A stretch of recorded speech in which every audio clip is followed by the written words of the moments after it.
হজের জন্য সৌদিতে পৌঁছেছেন ৮ লাখ মুসল্লি।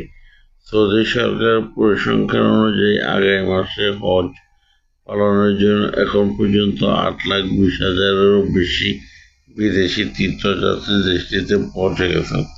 বৃহস্পতিবার পর্যন্ত ৮,২০,৬৮৫ জন এসে পৌঁছেছেন, যার মধ্যে ৭,৮২,৩৫৮ জন এসেছেন আকাশপথে। সীমান্ত ক্রসিং দিয়ে এসেছেন ২৫,৪৭৮ জন, আর সাগরপথে এসেছেন ২,৮২২ জন। গত বছর হজ করেছিলেন ১৮ লাখ মুসল্লি, যার মধ্যে বিদেশি ছাড়াও সৌদি নাগরিক ও দেশটিতে বসবাস করা মানুষ ছিলেন।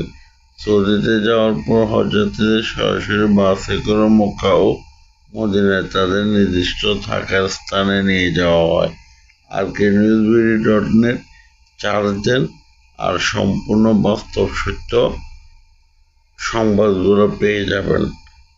আপনাদেরকে অনেক অনেক ধন্যবাদ।